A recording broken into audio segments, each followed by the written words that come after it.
Amukana but traditional care that would de Camel Kingdom.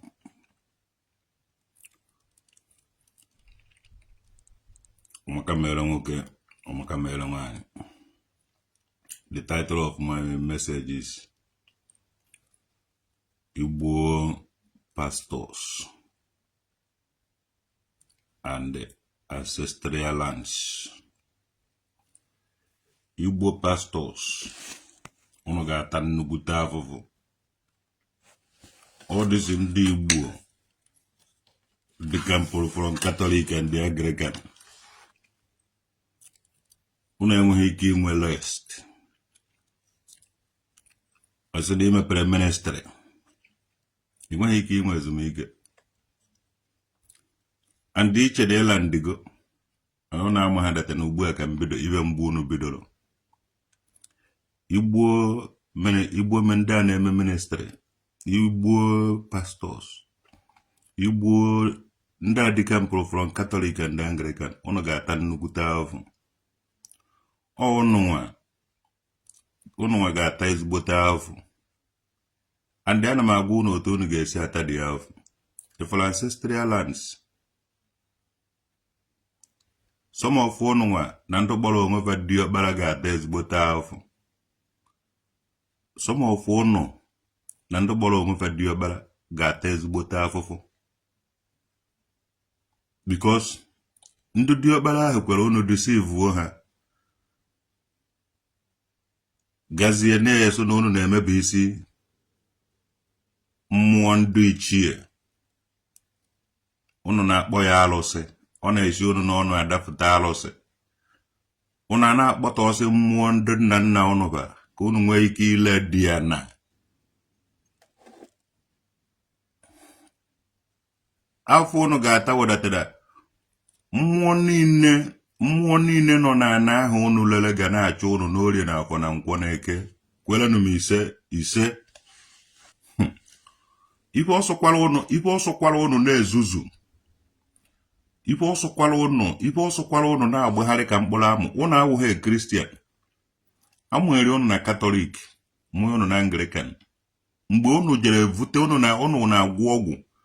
Unu na-egbu anụ dị iche iche were na-efikwa ọlụta nke unu. Na-protect na-ezo ya na unu wee Christian.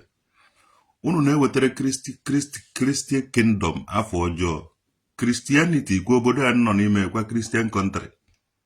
Bịanụ ka ife otu ha si wee preserve a lot of things. Even mmụọ ndị nna nna unu ha vukọrọ ha preserve na their own museum. Nke na-enwe ha ana ha buru enye ya ezigbote ana n'obodo ha na-arụrụ ọrụ. Akwa Europe Christian country. Bịa ka ife otu ha si wee preserve mmụọ be ha. So Christianity abịaghị imebi omenala na ọdịnala Igbo. Mana ọ dịsị ndị ohi ndị oji aba na-ezu ohi. Unu ejidego a lot of ezinụlọ ha saasị ya. Na unu na-agwọ ọgwụ, unu nwa na-agwọ ọgwụ, unu nwa na-eme nsi, unu nwa na-ahasa ezinụlọ mmadụ. Unu nwa na-eme ihe ọjọọ niile dị iche iche because unu enweghị chance ime na Catholic. Unu enweghị chance ime na Anglican. Unu gbafuzie dị kampụ eje mepere nwa bakara dị ngwom nonsense ibe a unu. Were na-eje na-egbuchasị ngwu ebe ọ na-afụrụ ngwu asụ arụsị. Ajehọrịa diọkpara eke unu ele ana. Well, m ga-akọrọ unu ife mere igwe Nnewi ji wee wuru igwe. Because obi wu nwa diọkpara. Onwe editor onuru Obi Okorie ofu Anedo. Before echizie the second onye na-awụzi diọkpara echizie ya igwe. Because some of the second child and megara travel, they have mere travel as onye njeje ka onye isi ewo ihe were ama. So mgbe nwa obere nwa jeziri mee travel kachazie nọtazie ka o dozie ihe a nke enweghị any experience okenye nọ n'ụlọ na-enweghị any experience of development na-aṅụsọ nkwụ. A challenge wezie. So people need to develop, people need to see the truth, people need to know the truth. Onweghị onye na-eche abụcha ụzọ mabara ọbịa. A lot of people who hold positions today, nye ha smartphone ha agaghị apịnwu ya. Sọnsọ ya mụwa aṅụọ nkwụ ala nwaanyị ka ọnụ efu. Ọwụ ihe a ka people na-edere. Ọwụ na otu ahụ ma na ọkụ ji anyụ. This idiot na-ejezie deceive unu. onye nwere a lot of ndị Igbo nọ na diaspora mana o meghị onye nwere ike ikwu ibe ndị nọ n'ụlọ eme ya because pastors dibias edeceive n'ụlọ. Now ndị diokpara na-anọ a na-ele dia ancestral land na-ele dia history ha nọrọ ebe ahụ because of gịnị ele ana ewere dị ego je ṅụọ nkwụ. Ana Igbo niile atọ n'ọnụ to drunker. Ana Igbo niile atọ n'gote ebe a na-aṅụ nkwụ sọnsọ nkwụ ka a na-agba ụnọ aṅụọ nkwụ ala nwaanyị kọọ nonsense ihe ndị pastọ gwara ụnụ ibe ndị dibịa gwara ụnụ ndị China na-eje n'ọnwa ndị obodo ọwụna na-ahụ a na-alụsa asị a na-alụ ezigbo ihe ụnụ anọrọ di ya a na-akọrọ ụnụ akụkọ emechaa enye ụnụ ego a na-enye ụnụ amaghị ebe esi weta. A lot of people onye ohi ji asị gụ na ọwụ pastọ o mepee ministry ebe ọ na-confuse ndị mmadụ mana ịmaghị ibe onye ahụ na-eme. Many people nọ na village believe na mụnwa Emeka be nwoke dị nọ n'ọkọt. All those people na-ekwu ndị atị nọ n'ọkọt anọ na Germany na Edinburgh Germany. So ọ ndị ahụ na-ekwu na nọ n'ọkọt wụ ndị nọ n'ọkọt and ego na-eri wee ego ndị n'obodo oyibo na-eweta asị gị kpere ekpere ego eletere na ana enwere a lot of ancestral land elele n'ọba ọwụhụ ndị ọba lele ya na-ese okwu today. Enwere a lot of ancestral land elele many places ndị nwere ya na revoke dị ya ana unu golo n'ọba ọ ndị ọba lesịrị ya ụnụ ihe awụche a lot of ndị adịka from Catholic and Anglican jidere a lot of family ka ebe agbụ abịa sụ diọkpara na ọya diọkpara na ọya na-ebi okwu nwanne ekpuru diọkpara ọwụ na jee court editronu oyo tesu editronu Obi Okori of Anedo. Ekpuru diọkpara ọwụ na jewara court editronu oyo tesu editronu Ezenri Obarike of Nri Kingdom because ije ha ewere onye na-eme ha experience ọ bụrụ n'ụwa na ọsọ nsọ ndị Igbo were ndị ekele n'ụwa na onweghị ndị ọzọ anyị na-aba nnebo onweghị ndị anyị na-aba ga-enebo onweghị ndị anyị na-aba ga-eme competition onweghị ndị anyị na-enegara anya ịdị ka ha nwa. Ị mara na a ga-ahapụ ọdụsị ndị diọkpara nọgasị n'ụlọ ka ha na-edecide ihe because some of their decision ha na-edecide ị gaghị akarị ya international community as na-aha ide ya n'okpuru bed ya na-aha ide ya negodi Bible sụgo do not change the ancient landmark ke ndị nna nna gị dowere ka ihe ndị pastọ ji họrọ ya ụnụ soro na ana ahụ a na-alụsị ụnụ ndị diọkpara gbabasịrị n'ime ụnụ ụka.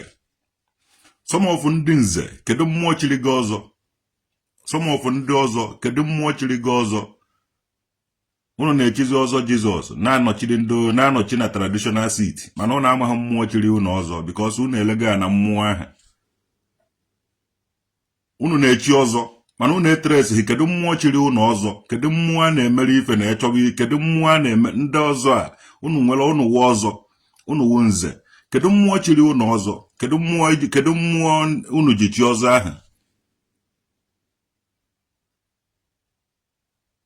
Anọ na my camera one day na-anụ ka ndị nze na ọzọ gbakọrọ somewhere na-ekpe ekpere it shall be prosper it shall be do it shall be done so na ndekọnụ nze nke na ya nze ihe a ngwanụ nsogbu adị ya ọnụ onye bara nkịta bee ka o je na-aza it shall be prosper this 2026 we shall see the good thing and we shall do so na alụ eme traditional nwoke dị ịnweta m ego n'isi.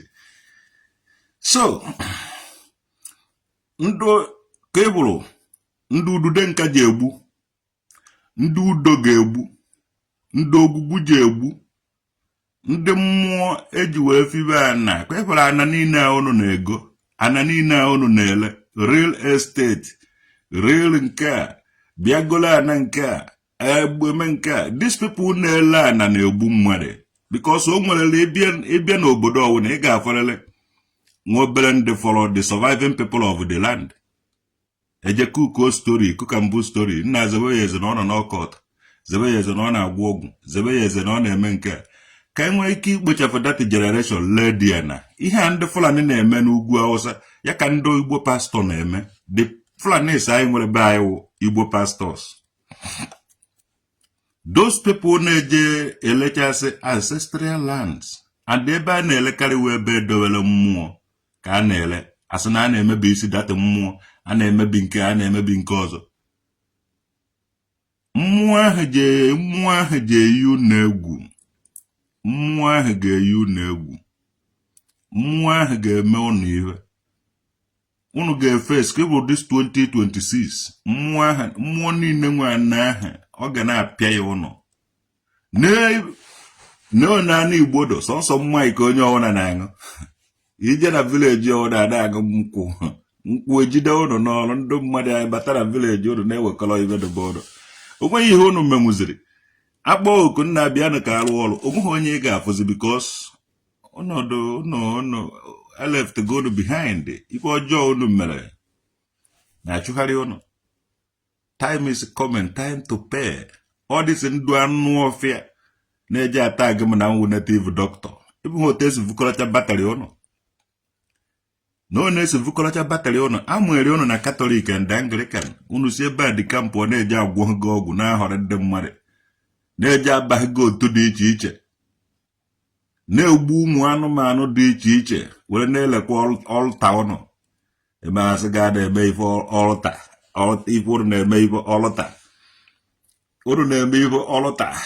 Were na-egbu anụ dị iche iche were na-elekwa ọgwụ evukọrị unu from Imo steeti, from Enugu steeti, from Ebonyi steeti, ndị na-ejepụ ije.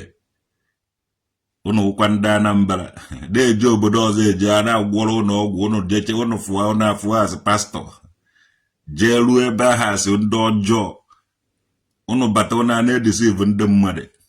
Ekele dịrị Chineke na a lot of people etetego n'ụla. Mara na these people na-asịfa n'ọkwa sọba n'ọba wa ụdị ọbara n'ọsọfa agwa na-edicide n'ezinụlọ na ndị otu dị ọbara na ndị ọzọ eso. Ọ na-abịfugo na be nna gị ka a bịaziri ile ofu oge n'anya. A ga-ele dị ya na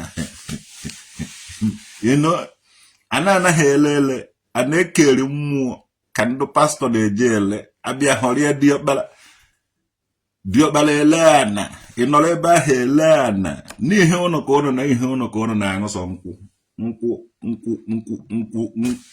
kai generation. My people perish because of lack of knowledge. Onweghị even ndị dibịa ha n'ebe ahụ. Ndị dibịa nọ n'ụlọ be anyị na-agba Krismas. Ndị ụka tii Krismas be a na-agba. Ana m enyozibe enyo nna anyị dịshọ ibe ahụ ndị omenala anyị. Dịshọ ndị ahụ ndị be anyị. Ndị ụka anakọrọchago ibe niile. Unu na-ele ancestral land. Some of them na hide na asị ndị omenala. Na-ele ana nwere history. Maka na o ji amara gị mma na idiscover na mmụọ nọ n'ime ọfịa emere abandon for too long. Dozikwara ya be ya because ihe niile ahụ dị iweta ancient plan ị ga-afụ datina ana ahụ unu na-ele nwere ihe ọwụ o nwere ihe a na-akpọ ya mana unu ahasa asị ya na-enyere ndị ọcha aka. Unu je na-asụ ndị ọcha mere unu nke ndị ọcha mere unu nke ọzọ unu ejide nke fọrọ unu mebi tọfụ ya. Unu na-ele ana kedu what a good are you for? Absolutely nothing. Anaka unu na-ele. O nwere onye nke so n'okpere ekpere for 15 years save ego for 15 good years. Mgbe ọ na-arụ uno o wee rụọ uno 4 ka uno 5 at once non-stop. O nweghị ibe ego wuto ya nwa na-ekpere ka okpere mee fasting wee save dị ego for 15 years. Look at ya asị a na-atọrọ ndị village. Look at ya asị mmadụ na-ehere ndị ibe ha. Look at ya say somebody gana were deceive a lot of ezinụlọ. Mana ana-elele n'ọba ana ka o lele ibe ahụ ancestral and ndị mmadụ ana-alụ nsị ka lele ibe ahụ na mmụọ because ndị ọba jere wuruzie Christian na-achọ ndị ji evufurube mmụọ ahụ. The person na-agụ onye gbara bọya na-akpa bensi na-elezi ana grab the opportunity kpọọ ndị mmadụ bịagokọrọ ana n'ọba olecha ana ahụ ego nwetara na ana dị too much mana o nweghị ike ịgwa ndị mmadụ na-ekwe ibe o mere were nweta ego. Ọ na-agwa gị na-ekpere ka o kpere o jigo họrọ ihe lot of ndị dị okpere chọrọ ịdị ka ya and that is ndị wayo dị too much 419 yahoo ndị pastọ ahụ hụrụ ọ dịsị ndị na-eme ministry ife a na-ekwudoba n'ọnụ asị eje hele onye asị hele onye asị hele onye asị sigo kpebe ekpere sigo kpebe ekpere mana ibu ife na-eme mmụọ na-eri ezi o ji egbu mmadụ mmụọ na-eri nkịta ji egbu mmadụ mmụọ riri ịnyịnya o ji egbukwa mmadụ ọ bụrụ na ị na-eme pastọ na-eme ministrị na-eme ekpere na ị na-egbu ibe dị one aha nwanne igburu ibe a bata na my territory eyihe nga egwu ị na-eje ahọrọ isi a lot of people na-ehe asị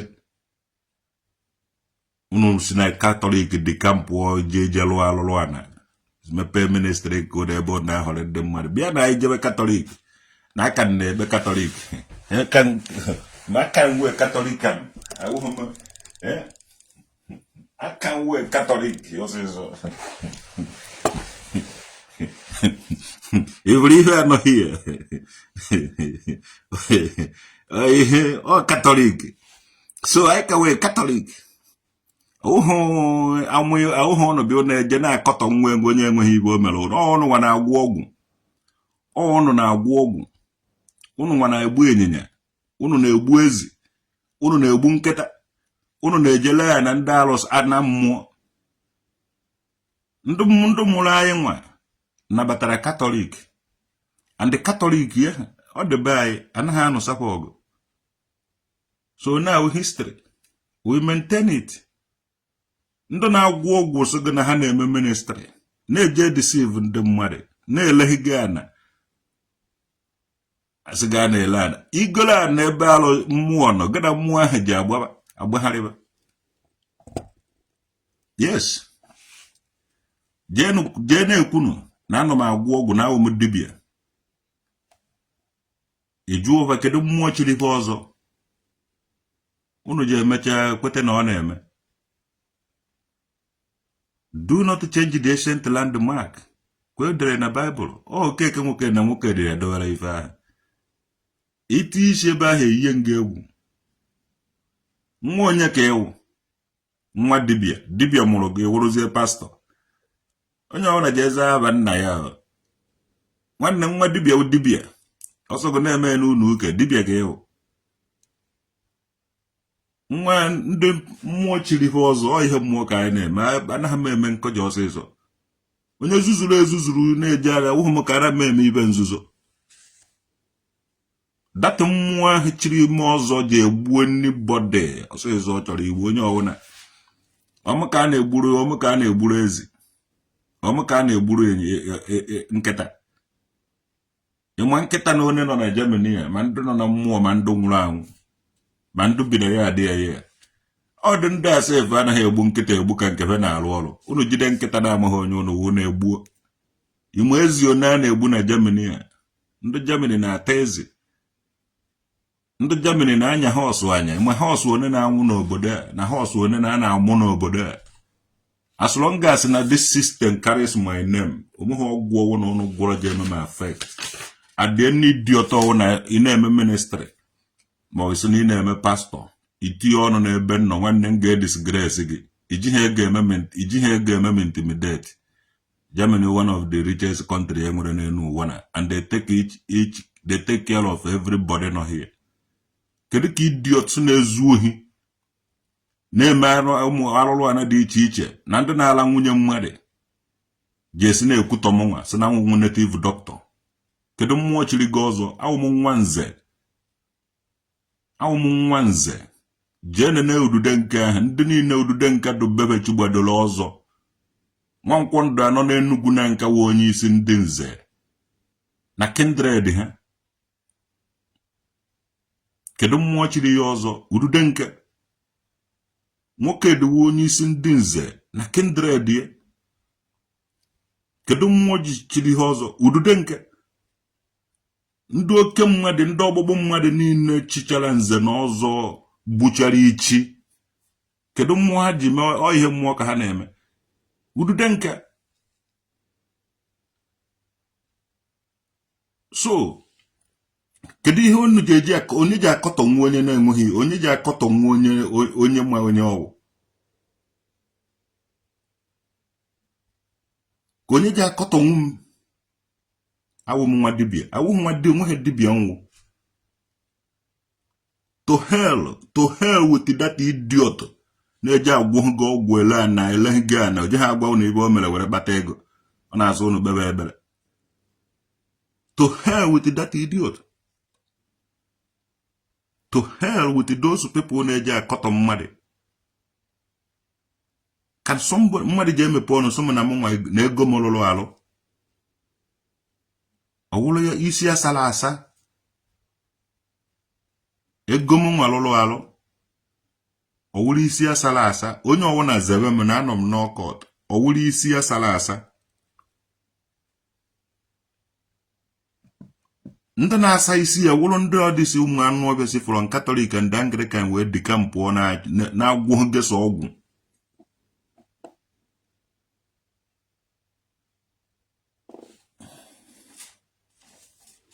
ihe ahụ my health insurance AOK my insurance every year a na-edere m a na-ewish me a lot of good things ibe ya na insurance me have my insurance every year ba na-edere m ihe ọ na ga-echeji kaadị ebe ya na any place na-arị ahụ n'elu ụwa any place ọ na m bịara asa na ahụ adịghị m nwanne eje m eju na ọgwụ ndị agwụcha m enye m kaadị agaghị m enye shisha I no go pay money kaadị ya because I'm insured n'ihi dị na type ya AOK ọkwa ha ji ụzọ kalụ n'ihi ya ka ọ n'ihi ya all my insurance so I won't dibia I won't any dibia this idiot all this idiot all this idiot also go learn and the mother also go grab somebody's ancestral land you also kwara go me were kpata ego ije eji ego a meme intimidate obodo anaghị believe na material things every big become obodo almost 18 years material things not the bother me guys will give your life to Christ even I dey ala go but you dey la lot last let me give your life go away gain your life to Christ because e na ala godo go ihe na godo ala go it has good enye go to Christ life in Christ ije gbahele titles ogodo la jahe na say give your life to Christ. Oh no one ever give your life to Christ na enye ndụ no so Catholic nọ na village onye ọwụna ije ha n'ụtụtụ ije na mgbede ọ naghị disturb ha na ha force ga enete mana sị unu bidoro mara alụrụ ana na alụgwogwo ka unu bidoro na-eme give your life to Christ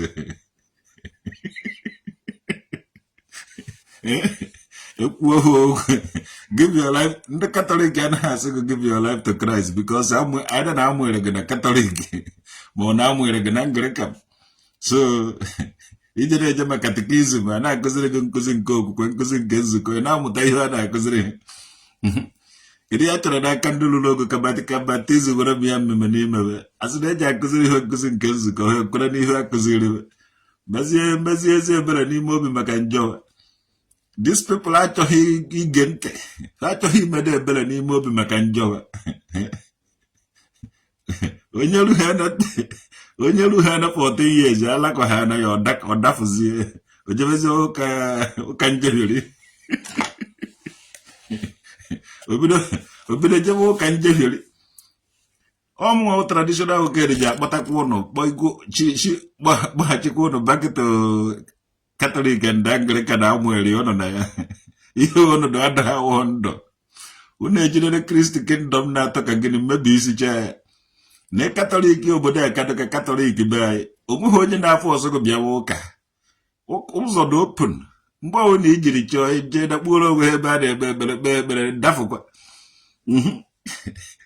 All this hypocrisy. Na ala guo. Alacha we Bible disturb baga. You give your life to Christ, you give your life to Christ. Mana me kona ebe Christ kuru weje heme. Obomu Valentine. Ebecha weje toflog obomu Valentine ogodola. Ola chana la yegeje gote Brazilia Chinege. The cat in the sinners try to tell me that I am a sinner. The cat and then I walk no boom one man did it where nail quite by buru wherever you altar. Ndị na-eje Enugu steeti eje agwọrọ ọgwụ, ndị na-eje Imo steeti eje agwọta ọgwụ, belivuru hafụrụ ibe nna ba dobere jezie na-agwọta ọgwụ ka ha were chere onwe na-abịa asụ mụnwa mere nke a mere nke ọzọ. Catholic the best Catholic and Anglican won the best Catholic the best ụka enyere anyị, and they watch ya mgbe anyị na-eto anyị na-eje Catholic onweghị ibe ọjọọ dị too much. Mana ibe ọjọọ bịara na-emezi ibe onye nọketa osugo mepere ministry nke ehihie, onye nọketa osugo mepere ministry nke ehihie, ibe ọjọọ bidozie kaba nkọ, ibidozie nụwa ibe ị na-anụ. Apart from Fada Mbaka na Fada Ede na ebube mmụọ nsọ, because ibe awa, you know, ebe mmụọ Fada Ede na-eme na-ele. Apart from one ahụ si eme, nwanne Catholic ụbọchị ụka ijele onwe ha ụka. Onwe activities nwere ijele onwe gị activities. Onwe onye na-edisturb gị. Anglican one ha ka ọdụ. Onwe onye na-enye ha nsogbu. One ha ka ọdụkwu n'udo, one ha ka ọdụkwu n'udude nke. One ha ka ọdụ. Since these people bidoro na-eme gba ohi na mpụ na alụlụ ana do too much. A ga-avọ ike ụnụ ọsịsọ ibe ọrụ na-eje ala ndụ pastọ ihe ụrụ n'ala ebe ụka Doris ọgara na-adọkasị nwanne anyị nwoke ndori bọsị ejebe ebido vọba ike ụnụ asị na anyị ndị Igbo na-anụsa ndị Igbo ọgụ, ndị Igbo na-anaghị protect their own na ọ dịkwa na Yoruba dị ihe adị ihe mana respect ya na onwe ụnụ all these people ebe a nwere ya na Catholic and Anglican.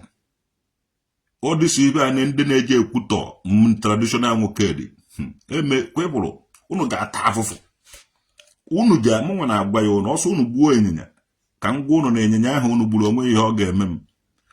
Oge nna alụ na dị ihe echere ụzọ ahụ m na-esi eje ọrụ ịnyịnya na aka nkụ dị ya, so ịnyịnya na-abọje m ga-eje bolota ịnyịnya na-abọnọ na mmụọ dị ya ka ha jee time ofu ịnyịnya ahụ egburu ma ndị a na-egbu ịnyịnya. M ga-eje were kaikai wụsa na Germany ka mmụọ ịnyịnya niile ha nwere n'obodo a chụba ịnyịnya na-atọ na aha ka mega mee ya arrest na mmụọ. And anọ na authority onweghị ibe ọwụ na m kwuru na-eje ha abịa na mmezu, ije ha ekpete na ekpere ibe eje ha agwụta ya n'ọgwụ. Mụnwa na-ekwu ya ọ maka ndị na-egbu ezi, nwanne ndị obodo a na-ata ezi ya na-egbu n'obodo everyday do SS. So jeenụ nọrọ zuo na ike nwa mkpachakọ ezi ahụ ụnụ na-egbu. Ndị na-egbu nkịta, nwanne obodo a na-azụ nkịta, every family of every ụnọ n'obodo a nwere nkịta, and nkịta ahụ na-take care of ife niile nọ n'obodo a. Ụnụ amaghị ụnụ na-eme ife ebe a na-ewe ọkụ na-achalenji onye na-ebe anaghị ewe ọkụ. Onwe ha anụmanụ ọwụ na igburu gwere ike wọk n'isi traditional nwoke dị ọ gaghị wọk, and ịsụ isi maka iji eji tii na ya isi ga-ada ya ebe ahụ ọsịsọ. Ndị Naijiria na-emeri ndị obodo a, ndị Naijiria na-emeri ndị obodo a nọ na ya. Obodo recognizere m ka ị na-eke obodo recognizere m nwa nwanne so na ịma ala ọmọwụ na ịma nke ọzọ esi m side ya agbụrụ m that side si side ya kwaba gị.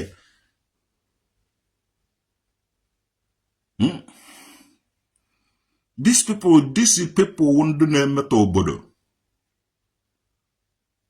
ime asị gị iwe Christian iwu ha Christian Catholic and Anglican ụka dobe ya adọ recognized, ndị ọzọ dị illegal.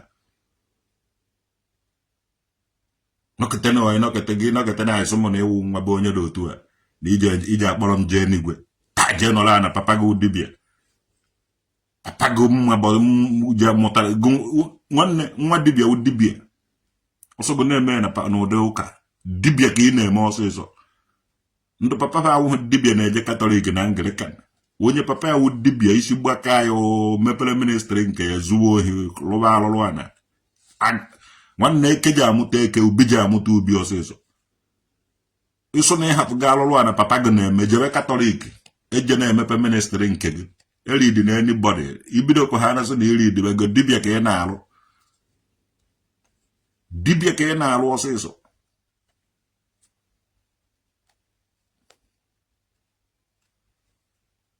Amobi nwanne m etuo nga aba Chimezi ogbu aide Obon Valentine Titus yes ndị na-emebi obodo ba na-ele ancestral lands ịgbaba these people nkịtị ụmụ dibia imepere ya ministry nke gị ịhapụ mmụọ ndị obe nne na nna gị ijebebe mmụọ onye bebe onye ọzọ nwanne ibe ịbago n'otu ọnụ maka a na-arịa some of the people nwere mmụọ be nna ba pasino ijevute mmụọ ebe ọzọ febe some of them amụere na Catholic Anglican basị nọ imepe ministry nkebe as a Catholic as a Catholic na ewu as ihe a ewu ikwesịrị inwe be gị ebe ije na-egbu ikpere na-agbanara na-ekpe ekpere iweta ofu tebụl idobe ebe a weta ofu oche dobe ebe ahụ were Baịbụl gụ tụkwasị dị ya na ihe iji ekpe ekpere ma ebe ahụ ọ dị holi ebe a ka ije na ije n'ụlọ ụka bata bọsị ịchọghị ije n'ụlọ ụka ije ebe ahụ kpee ekpere ofu ibe ka ọ onye ahụ ka ọ dị n'omenala mana ọ dịsi isu ma ị na-eje emepe chọọchị nke gị ị na-eje emepe ministri nke gị esozi edo mmadụ bịawa ebe ahụ nwanne onye uhi ka ewu onye uhi ka onye ahụ ekperi nwe ndị papa mechara alụ bụ asụ dibia fụtara chejie soba na-eme pastọ dibia ahụ ka ba na-alụ di ya gwa ihe na ha ejebe katọlik jee kpebe ekpere gị di ya kpebe ekpere dị join ya soro katọlik una awụ Christian a ga-differentiate una amago Nigeria as a country of a particular concern and they now inwawo the country of the NATO na be defend the Christians na Nigeria so those criminals na hide onwe as a Christian awụ Christian kapawo amwere these people na Anglican and the Catholic hesi ebe ahụ dị kampụ na alụ dibia in the name of pastor na-ezu ohi na ala nwunye mmadụ na-eme ikpe ọjọọ niile dị iche iche ụmụ nwaanyị dụrụ di gbasara bedibe ndono ụmụ nwaanyị si bedibe gbafọ ndono ndị pastọ ahụrụ ya n'ụlọ ụnụ nwawo nwunye pastọs ụmụ nwaanyị chi ụmụ na-achọ onye ji anụ ba na nwa ndo ọ pastọ tụwara gị ime ịma mgbe ịma ndo tụwara ha ime ya hitamekado ọ na ebe nna-achọ ịkwụ apụ so onye ahụ ka ọ dụ a na-eme moderate baby na-eme nke a pastọs a na-amụ gwuo jide ụnụ na-atụbagasị ụnụ ime ụmụazị be anyị kịta onweghị onye ka ozi vejid onye ọwụ na luta atọ na pastọ alabago ọ dịsị ministri ụnụ nwawo na ala nwaanyị mụ nwa wee emeka be nwoke dị eje n'ihu m ala nwaanyị bikos awụ m onye lụrụ alụ anọ m n'ọkọt awụ m onye ọgwụ ego nwanne nidiri nshọt ọbaghị ụlọ ikwu okwu I have to stay in this otu ahụ si mee m onye ala ka m nọrọgodo dadisi awụrụ ka anyị nenegene ụnụ weta egoro eyes ụnụ lele ancestral ala dịche na ụnụ ga-ana efri nwanne ọ ga-akụ ụnụ ebe niile ahụ ụnụ na-ele ife niile ụnụ kwuru ebe ahụ ife niile ụnụ mere ebe ahụ eji m eme ha asị ya maka ọnụ ka eji ka ụwa ọnụ ka eji mebi ụwa ọnụ kwutere nje ọnụ kwutere mma ọnụ ka eji kwute ibe ọma ọnụ ka eji mee ibe a ọnụ ka eji kechi ọnụ ka eji kehe dị niile ụnụ bụkọrọ batrị ha ga-enwetakwa sensị and mgbe ndị mmadụ ga-abịa ịzọ dị ancestral land unu lele ihe akịta na-eme n'ọba asị ndị ọba na ndị ọba lecha waya unu ji ejele a na ndị ọba ụnụ ọma mmụọ nwe na ahụ waya unu ji eje ala na mmadụ unulu na conspire so na ndu ibula na agwọ ọgwụ tụsa ekechiche ya tụsa nwanne no believe n'ibe ahụ ọ ndụ pastor na-eme ihe ahụ ihe anyị papa ha ji welu dibia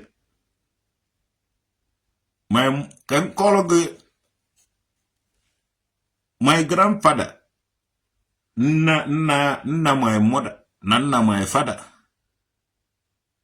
amụhụ my father na Catholic abịa mụ ihe my mother na Catholic. No, my grandfather has visited the missionaries.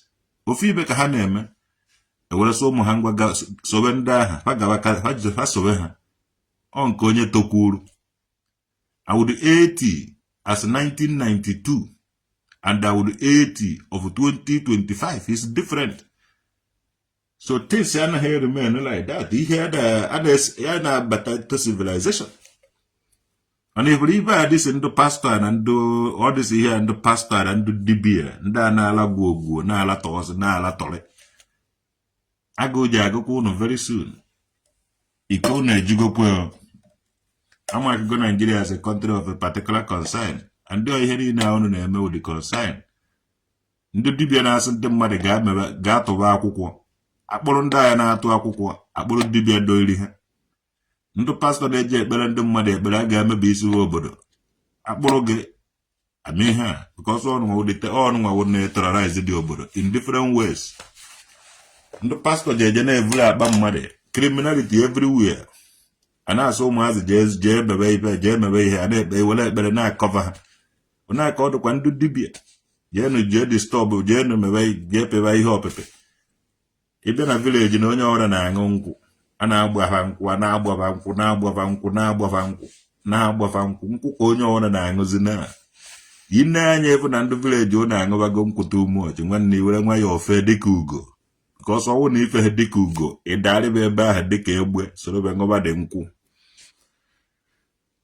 ịfụ ha na ndụ niile gbara go okirikiri nkwụ onye ọwụna ịfụrụ ọkpara nkwụ n'aka na-ekwu witi anya nkwụ nwanne fee dịka ugo mana na ọgụ wawu ugo n'ebe ahụ gị ife gbagbahuo ịgbafughị nwanne gị darịba dịka egbe na nkwụ isorobe na-agụ dị mma ya ọgụra ka ọha n'ọnụ onwe ihe unu ji agwa nna agwaziri na comment section ka nna asa ọnụ if not ma ghara unu jewara ọrụ ebe nna-eje amụ ọkpara garati njeji adụkwuosi ndị mmadụ ọrụ na nka ọmụka a na-egburu ịnyịnya ọmụka a na-egburu ezi ọmụka a na-egburu nkịta ibe ahụ ibe onye belivru ịchọ ka e were uche gị tii saịdị ahụ etinye uche gị ebe ahụ chọọ ka e were uche gị tinye ebe ọhụụ na-etinye uche gị enuwu ya because ị chọrọ ka etinye gị ihe n'ime etinye gị ihe ọwụ na ị chọrọ ife ọwụ na-eprogram mmadụ ka ọ na-eme ka a ga na-eme eke govo ndụ dị ekpara agbụ because ndị osote dị ekpere na ndị ọzọ jere ịgba mbọ onweghị onye ọzọ na-abịa ekwugharịrị ndị dị ekpere ọrụ na-awụghị ndị pastọ na ndị dibịa abịa na-agwago maka nke aha na outside ahụrịa gị before you know it gị na nke a na outside enwebe ilo ha enweghị ike ịbata ewerezie gị na ha awụrụzie 5 and 6 gị na ha awụrụzie nwanne ịchụpụzie nwanne gị enyegodogo mma mafụ nwanne gị isi ịmapụ ya isi because iwu dị ọkpara nọ n'ụlọ gụ nwa na-edecide ihe na-emenụ nke osote dị ọkpara na nke ịtọ na nke ịnọ na ndị nke ọzọ enweghị ife gbasara ha na ezinụlọ ọgụnwa the Lord gụnwa the God of the family ife ọwụ na pastọ ma dibịa gwara gị mee ka ị ga-eme ichefuo na onye njenje ka onye isi awa efe were ama onye jere onye nọ n'ụlọ n'ọrụ onye nọ na mba onye nọ na mba n'ọrụ onye nọ n'ụlọ mana ọ na-ekwe na ndị dibịa ma ndị pastọ disconnect that thing ịtara afụfụ ụmụ traditional wogeri na-ekwu awụghị m nwa dibịa awụ m obi agụ ofu obe agụ nkwụ agụ nwa nze ka awụnụ echiri ya echi na ụmụazị ona ndị ekwuru ọbịa si eme ta adịnụ ona aka anyị si emekwa ya a na-adị na ụmụazị anyị họrọ ụmụ egbuo ichi họrọ ụmụ chi ọzọ ọmaka mere ụnụ onye afro tata asụgokwa ya echi Chibuzo Peter ọmaka mewere ha Nnamdi Leonard Bernard ihe na-adị ka nkụ n'aba Nnamdi Leonard Bernard ihe na-adị ka nkụ be to God who made me and you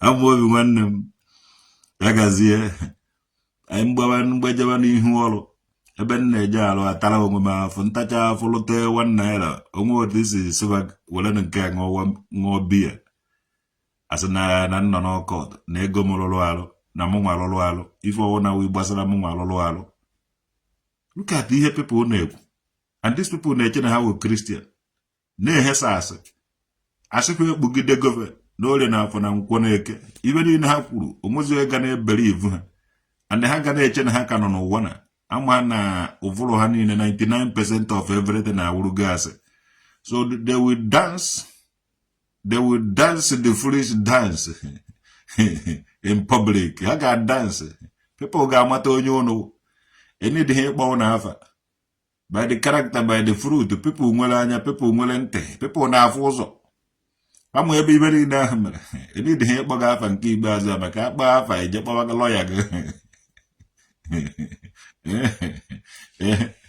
akpa afa eje kpọọ lọya mana enweghị ike ịgba afa nke ikpeazụ a mana by the character by the fruit people ga-ama ibe sorokwa ife isi ike nke aja abata na 2026 soro that na ndị na-eri mugu amatago ife fa agazighị na-eri ha mugu most of ndị si obodo oyibo ese ndị ego agazikwu na-ese ndị ego because ha amatago na ụnụ niile with the bed of the same feather so mgbe a ga-ogo ọrụ gị iji aka gị na-eweta dị ego ị mara na iji eji ego kaikai mgbe iji aka gị goo iwe onwe gị kaikai ya ị mara na weta ka erie na aka mgbe na-akpọ onye ọzọ na onye ahụ ego ya lụrụ arụ nna na-aka bụ na ọdụ ama obi be anyị na ibuzikwu ọkpa m ibu n'aka m na ọkpa ndụ ebe m na-ata ọ bụrụ onye nna akọrọ ife a n'abalị ọsọ m na ọ bụrụ na onye aka ọgwụ ego ma ọwa ọkọt we na-adị mara na onwe ha isi kedu ka iji esi nọrọ n'ọkọt ma ọ gwụta ọgwụ ego na-ata ụdị afọ anyị mụ na ya na-ata n'obodo a na bụrụ onye a onwe ha isi na